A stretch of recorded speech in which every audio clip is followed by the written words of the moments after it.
Аллах Субхану ва Тааля по своей милости дает возможность каждому из нас вернуться к Аллаху Субхану ва Тааля. Какие грехи мы не совершали, как мы сильно не приступили против Аллаха и против себя, двери тауба, двери покаяния открыты. И из жизни сподвижников пророка, саллаллаху алейхи вассалям, мы видим, что люди, которые были очень далеки от ислама, не просто не верили в Аллаха и в его пророка, они выступали против, они воевали против, они убивали сподвижников, делали все, чтобы затушить свет Аллаха, субхану ва тааля, но по милости Аллаха, субхану ва тааля, они вернулись в ислам и стали одним из лучших сподвижников пророка, саллаллаху алейхи вассалям. И об одном из них я хотел бы сегодня посвятить эту проповедь. Икрима ибн Абу Джахиль, сын наихудшего, то есть самого злейшего врага пророка, саллаллаху алейхи вассалям, самого злейшего врага ислама Абу Джахиля. Икрима был подобен ему, то есть он во всем следовал своему отцу, был таким же жестким, таким же принципиальным противником пророка, саллаллаху алейхи вассалям.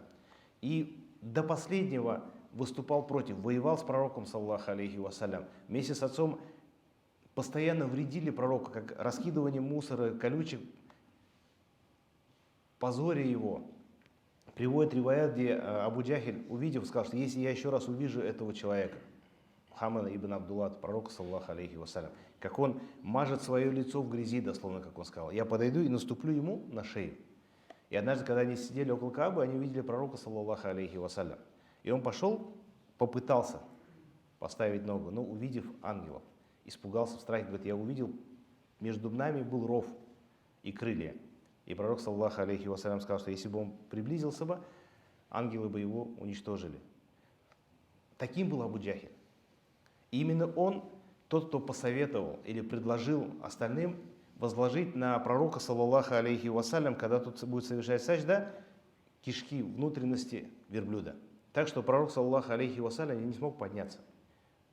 То есть, представляете, верблюд его... То есть человек просто из сажда он встать не смог. И они стояли, смеялись рядом. И кто-то даже довел эту весть, информацию до маленькой дочери пророка, саллаллаху алейхи вассалям, Фатима рады Аллаху анха. И она прибежала и начала откапывать своего отца из этих кишков. Таким был Абу Джахиль. И таким же был его сын. И еще хуже он стал, еще жестче он стал, когда при Бадре погиб его отец.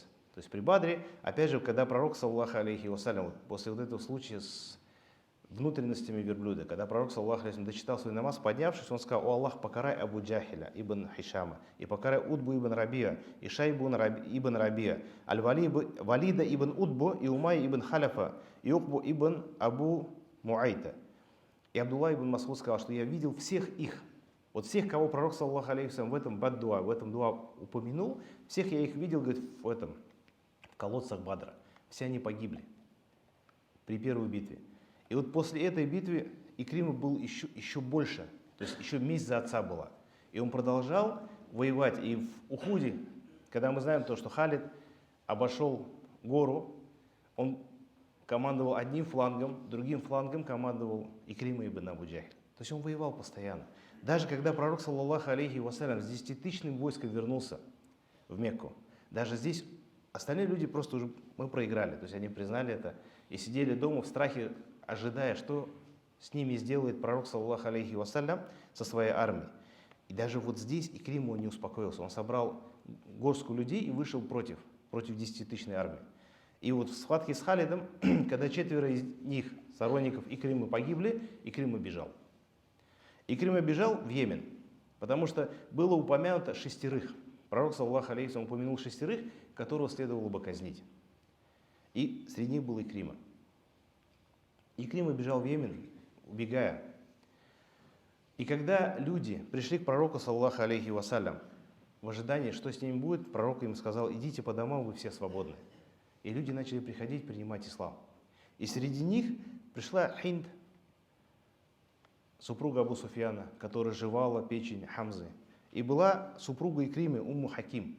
Она пришла к пророку, саллаллаху алейхи вассалям, приняла ислам и попросила за своего мужа. Попросила гарантии, на что пророк, саллаллаху алейхи вассалям, сказал: я даю их. И супруга Икримы поехала за своим мужем в Йемен.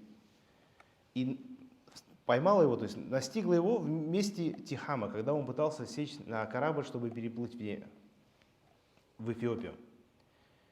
И она стала уговаривать, сказала: Икрима, я пришла к тебе от самого благонравного, самого добродушного, от лучшего из людей, Мухаммада ибн Абдулла. Он пообещал тебе безопасность, не губи же себя. И она уговаривала его, и он долго расспрашивал, в итоге согласился вернуться в Мекку. То есть под гарантией, что его не будут наказывать. И вот поведение пророка, саллаллаху алейхи вассалям. Человек, который убивал его сподвижников, который в течение 13 лет Мекка, 8 лет Медина, то есть 21 год воевал, оскорблял, унижал, делал все, что возможно, чтобы как-то навредить исламу, пророку, его сподвижникам, и он возвращается. И незадолго до их приезда пророк, саллаллаху алейхи вассалям, встал и сказал такие слова: «Вскоре к нам придет Икрима ибн Абу Джахиль, верующим и совершившим хиджру. Не оскорбляйте его отца». Не оскорбляйте его отца. Поясни, оскорбление умерших причиняет боль живым, но не доходит до покинувшего сей мир. Нет.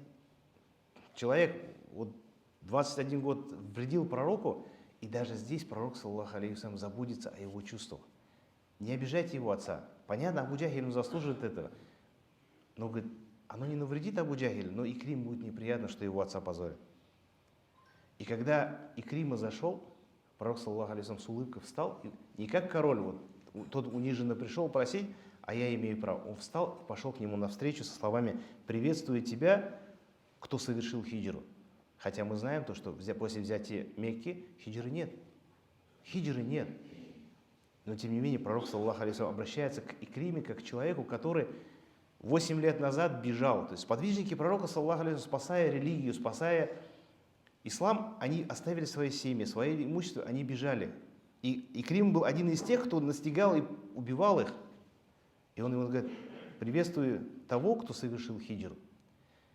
И Икрима сказал: «Нет Бога, кроме Аллаха, а ты его посланник». И после чего спросил: «Я причинил тебе столько боли и зла, помолись за меня, попроси у Аллаха прощения для меня». Слова Икримы.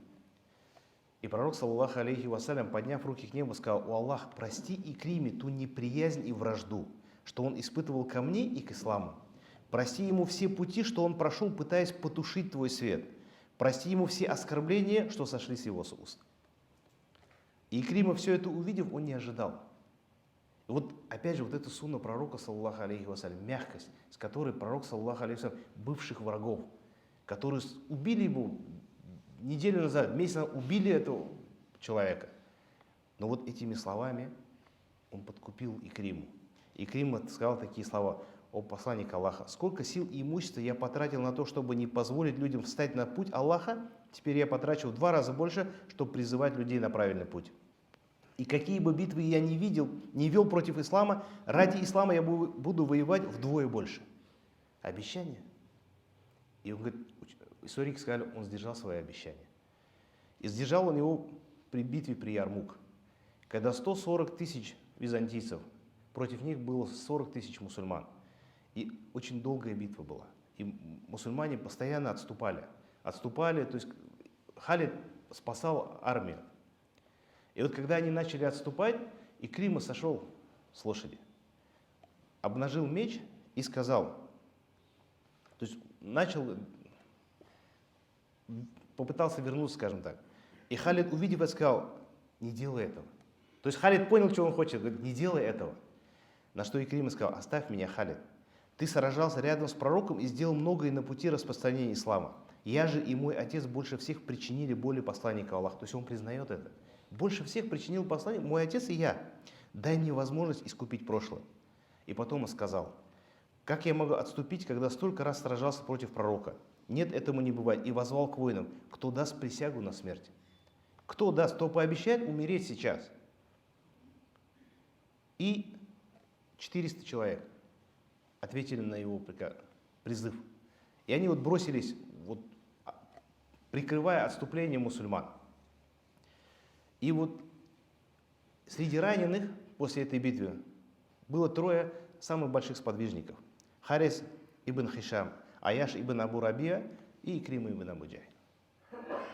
И вот смотрите, вот, это человек, который их в свое время ненавидел, они были врагами. И вот они сейчас сподвижники, они ранены, они перед смертью, все трое уже при смерти.